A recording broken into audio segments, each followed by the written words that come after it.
Dalam hiruk-pikuk kehidupan sehari-hari, pernahkah kamu membayangkan bahwa satu tindakan kecil yang kamu lakukan bisa mengubah takdirmu selamanya? Bayangkan ini, kamu sedang berjalan pulang, mungkin setelah hari yang melelahkan di kantor atau kampus. Di sudut jalan yang sepi, kamu melihat seseorang terbaring lemah, terluka parah. Tanpa pikir panjang, didorong oleh rasa kemanusiaan, kamu menolongnya. Kamu memberinya air, membersihkan lukanya dengan apa yang kamu punya, dan membantunya menemukan tempat berlindung. Kamu tidak tahu siapa dia. Kamu hanya tahu dia butuh pertolongan. Keesokan harinya, orang itu menghilang. Kamu mungkin akan melupakannya, menganggapnya sebagai salah satu momen singkat dalam hidup. Tapi, beberapa minggu kemudian, gerbang rumahmu diketuk. Di depan pintumu, berdiri sekelompok orang dengan pakaian yang aneh. Seolah dari dunia lain, mereka membungkuk dalam-dalam, penuh hormat. Ternyata, orang yang kamu selamatkan bukanlah orang biasa. Dia adalah seorang master agung dari sebuah ordo tersembunyi. Seorang petapa yang memiliki kekuatan luar biasa. Dan sekarang, seluruh ordonya, ribuan murid yang kuat dan bijaksana, berutang budi padamu. Kisah ini mungkin terdengar seperti fantasi. Tetapi mari kita tarik maknanya ke dalam kehidupan kita. Inti dari cerita ini adalah kekuatan dari sebuah niat baik yang tulus. Kamu menolong tanpa mengharapkan imbalan. Kamu memberi tanpa memikirkan siapa yang kamu beri. Inilah esensi dari kebaikan sejati. Dalam dunia spiritual, ini disebut karma baik. Setiap tindakan yang kita lakukan, sekecil apapun, adalah benih yang kita tanam. Benih kebaikan akan tumbuh menjadi pohon keberuntungan yang rindang, yang buahnya akan kita nikmati saat kita paling membutuhkannya. Seringkali kita terlalu sibuk menghitung untung rugi. Kalau aku bantu dia, apa yang akan kudapatkan? Apakah orang ini pantas ditolong? Pikiran-pikiran seperti ini membatasi kita. Mereka membangun tembok di sekitar hati kita, mencegah aliran energi positif masuk dan keluar. Padahal alam semesta bekerja dengan cara yang jauh lebih sederhana dan ajaib. Kebaikan yang kamu berikan akan kembali kepadamu.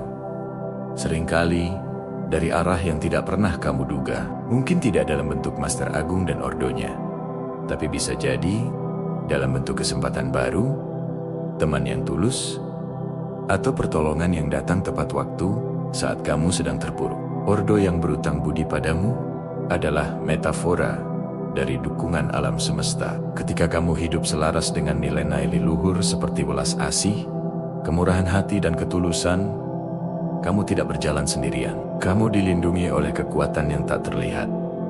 Setiap langkahmu seolah dibimbing. Setiap rintangan yang kamu hadapi seolah menjadi lebih mudah karena ada pasukan tak kasat mata yang membantumu. Inilah yang dimaksud dengan hidup dalam aliran, hidup dalam rahmat.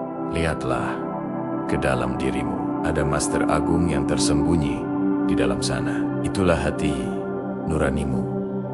Percikan ilahi yang selalu tahu apa yang benar. Saat kamu mengabaikannya, kamu melemahkan dirimu sendiri. Tapi saat kamu mendengarkannya dan bertindak sesuai bisikannya, kamu mengaktifkan kekuatan terbesarmu. Menolong orang asing di jalan adalah tindakan mendengarkan hati nurani. Itu adalah keputusan untuk membiarkan sisi terbaik dari dirimu memimpin. Mungkin kamu pernah merasa dunia ini tidak adil. Kamu sudah berbuat baik, tapi sepertinya tidak ada balasan yang setimpal.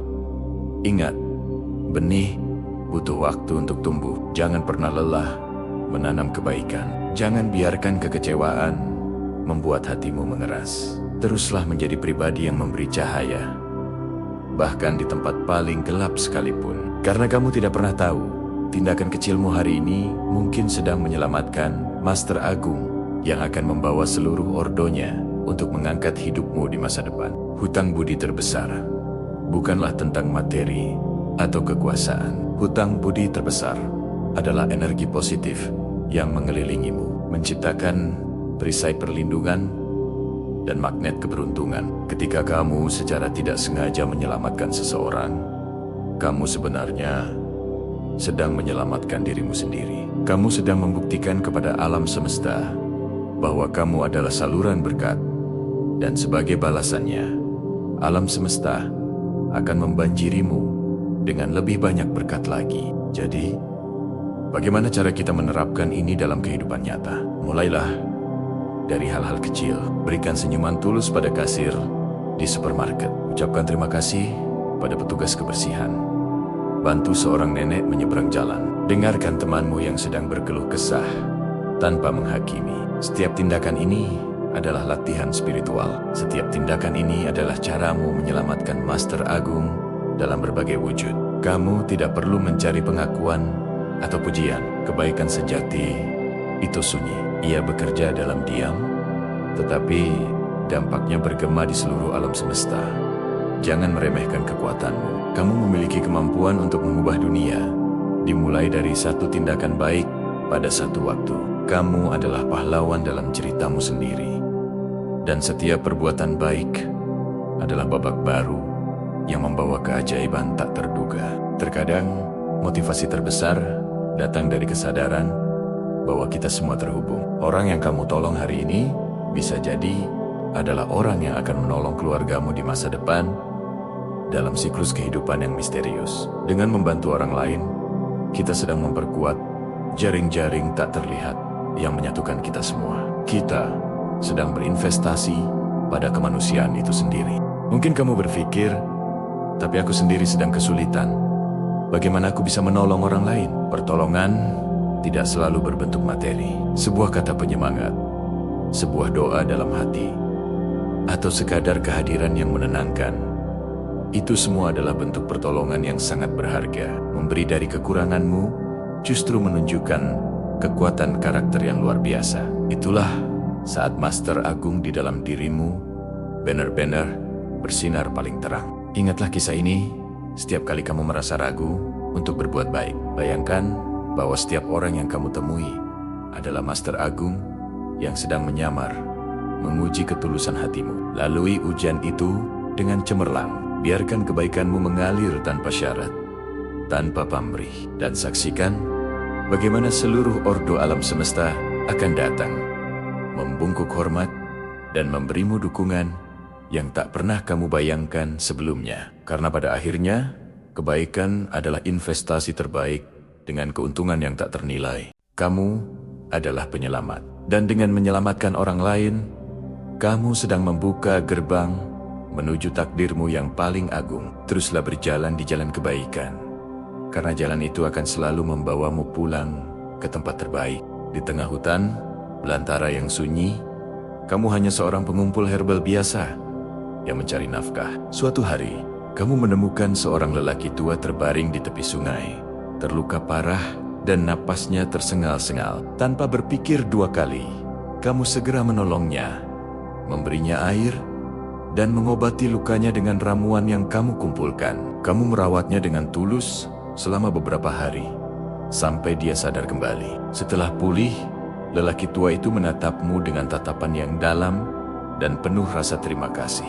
Dia tidak banyak bicara, hanya mengatakan bahwa dia tidak akan pernah melupakan kebaikanmu. Sebelum pergi, dia memberimu sebuah liontin giok yang aneh, dan berpesan agar kamu menyimpannya baik-baik. Kamu tidak terlalu memikirkannya dan kembali ke kehidupanmu yang sederhana. Beberapa bulan kemudian, desamu dilanda kekeringan parah. Sungai mengering, tanaman mati, dan penduduk desa mulai kelaparan.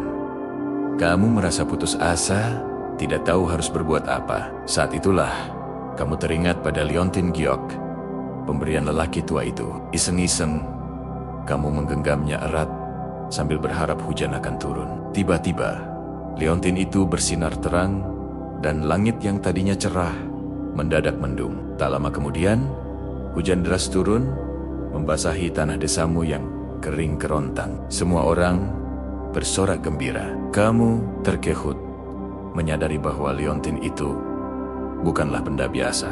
Kabar tentang keajaiban di desamu menyebar dengan cepat. Suatu hari, sekelompok orang berpakaian megah datang ke desamu.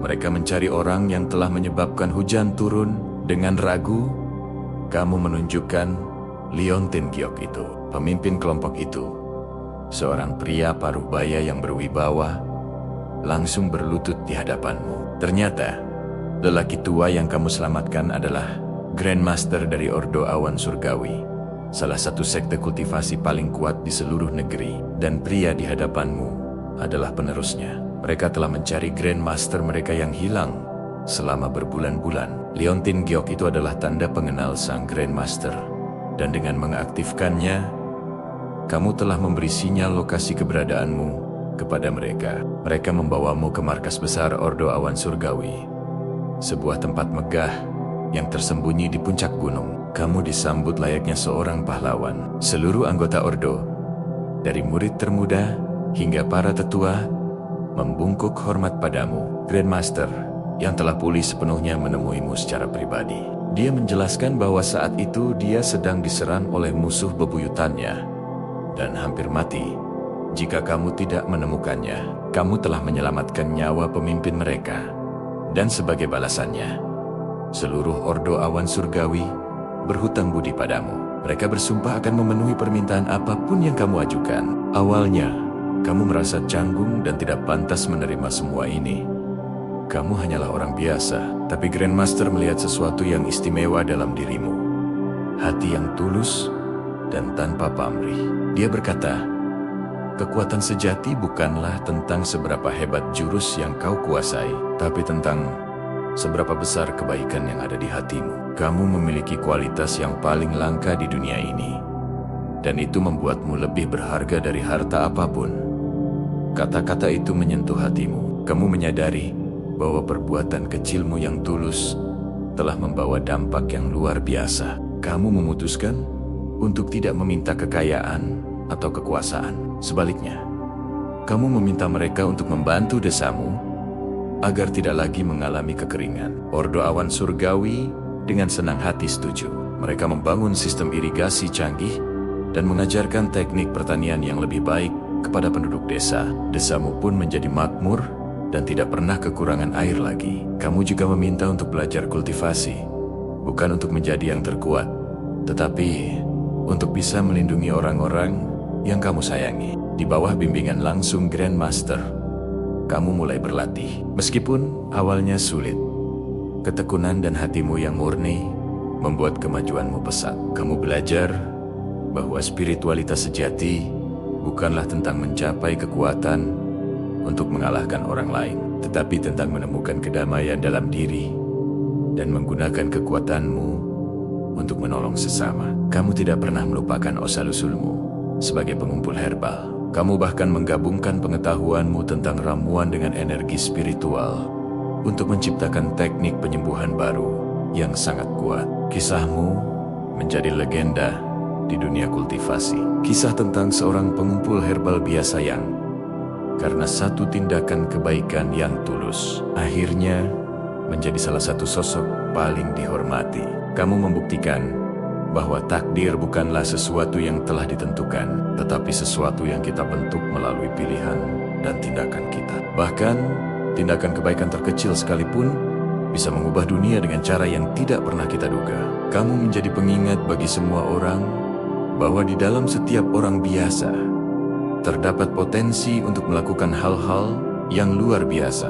Tahun-tahun berlalu, dan kamu menjadi seorang master penyembuh yang bijaksana. Orang-orang dari seluruh penjuru negeri datang kepadamu bukan hanya untuk disembuhkan dari penyakit fisik, tetapi juga untuk mencari bimbingan spiritual. Kamu selalu menyambut mereka dengan senyum hangat, mengingatkan mereka pada pelajaran terpenting yang kamu pelajari.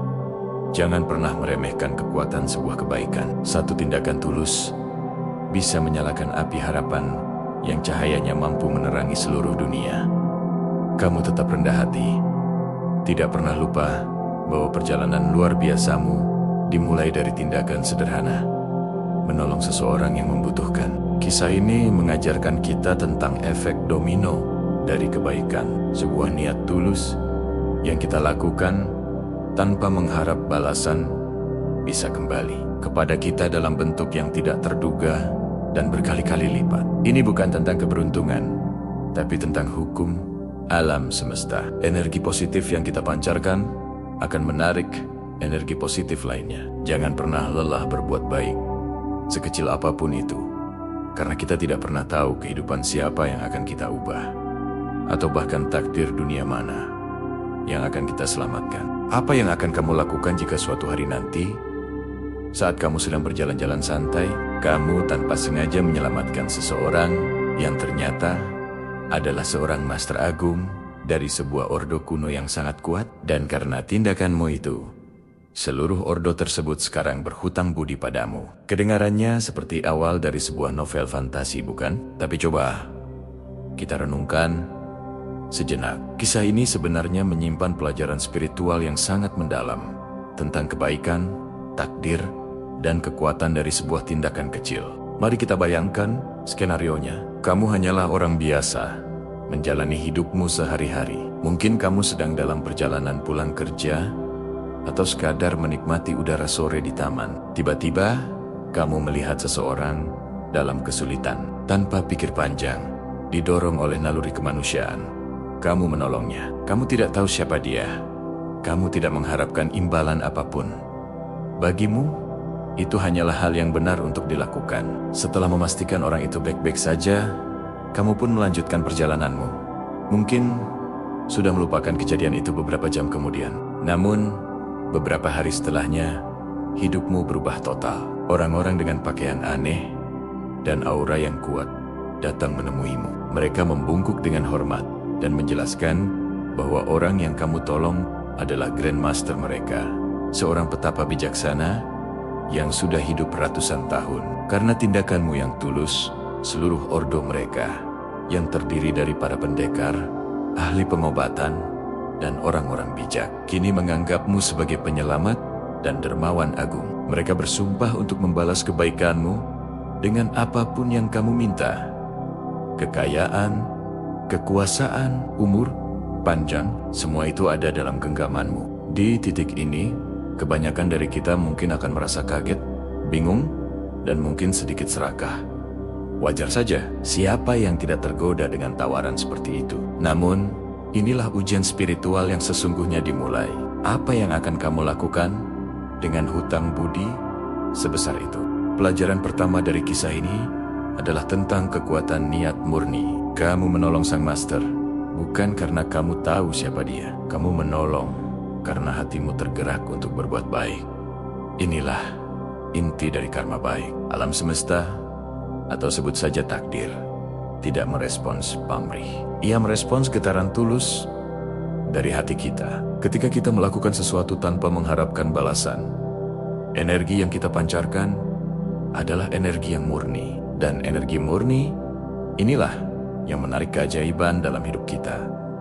Seringkali, dalam bentuk yang tidak pernah kita duga. Pikirkan tentang tindakan-tindakan kecil yang kita lakukan setiap hari. Memberi senyum pada orang asing, membantu seorang nenek menyeberang jalan, atau bahkan sekadar mendengarkan keluh kesah seorang teman. Kita sering meremehkan tindakan-tindakan ini, tapi siapa tahu salah satu dari tindakan kecil itu bisa menjadi benih yang akan tumbuh menjadi pohon keberuntungan yang sangat besar di masa depan. Seperti dalam kisah kita, tindakan sederhana menyelamatkan seseorang menjadi kunci untuk membuka pintu ke dunia yang luar biasa.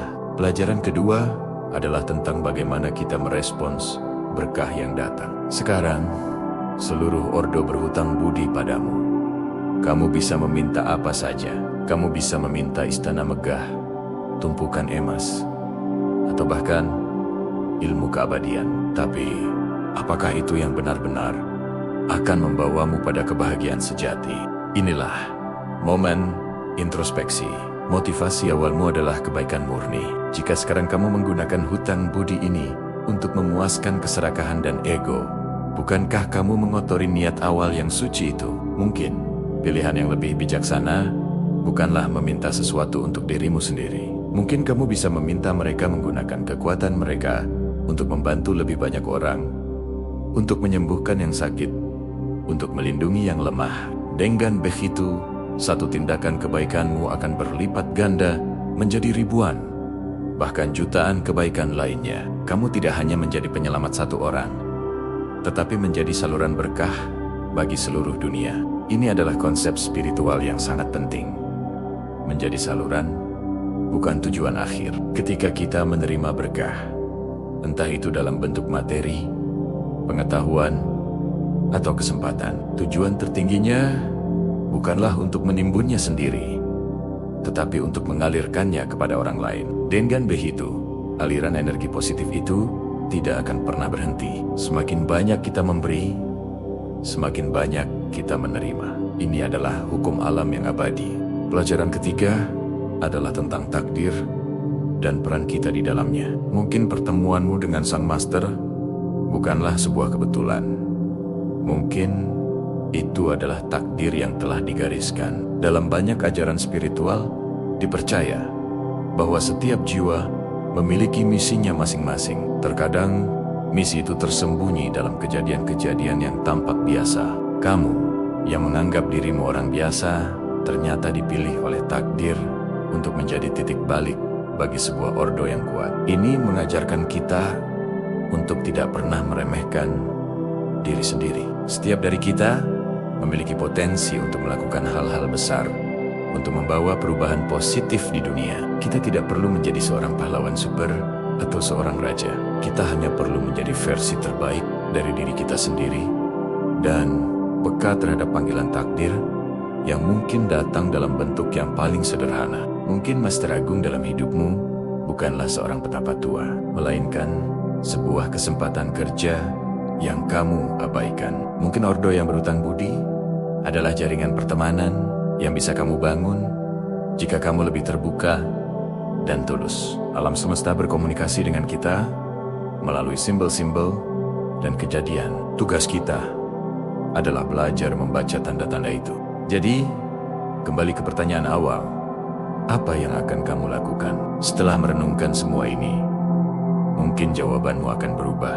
Mungkin kamu tidak akan meminta kekayaan, tetapi meminta kebijaksanaan. Kamu tidak akan meminta kekuasaan, tetapi meminta bimbingan untuk menggunakan pengaruhmu dengan benar. Kamu mungkin akan berkata kepada ordo itu, "Terima kasih atas tawaran kalian. Aku tidak butuh apa-apa. Tapi jika kalian ingin membalas budi, mari kita bersama-sama membuat dunia ini menjadi tempat yang lebih baik." Dan dengan jawaban itu, kamu tidak hanya menyelamatkan seorang master, kamu telah mencapai tingkat pencerahan spiritualmu sendiri. Kamu telah memahami bahwa kebahagiaan terbesar bukanlah dari apa yang kita dapatkan, tetapi dari apa yang kita berikan. Kamu telah membuktikan bahwa hati yang tulus lebih berharga dari semua harta karun di dunia. Kisah ini mungkin terdengar imajinatif, tetapi pesannya sangat nyata dan bisa kita terapkan dalam kehidupan sehari-hari. Mulailah dari sekarang. Lakukan satu kebaikan kecil hari ini tanpa mengharapkan imbalan. Siapa tahu kamu sedang menanam benih untuk takdir agungmu sendiri. Kamu mungkin tidak akan ditemui oleh ordo kuno, tetapi kamu pasti akan merasakan kedamaian dan kebahagiaan yang datang dari perbuatan baik. Dan itu pada akhirnya adalah harta yang paling berharga. Ingatlah, setiap dari kita berpotensi menjadi pahlawan dalam cerita kita masing-masing. Bukan karena kekuatan super, tapi karena kekuatan hati nurani. Teruslah berbuat baik, teruslah menjadi tulus, karena kamu tidak pernah tahu kapan satu tindakan kecilmu bisa mengubah seluruh duniamu dan dunia di sekitarmu. Terima kasih sudah menyimak sampai akhir. Jika kamu merasa mendapatkan sesuatu dari video ini, jangan lupa untuk like, komen, dan subscribe ya. Sampai jumpa di video selanjutnya.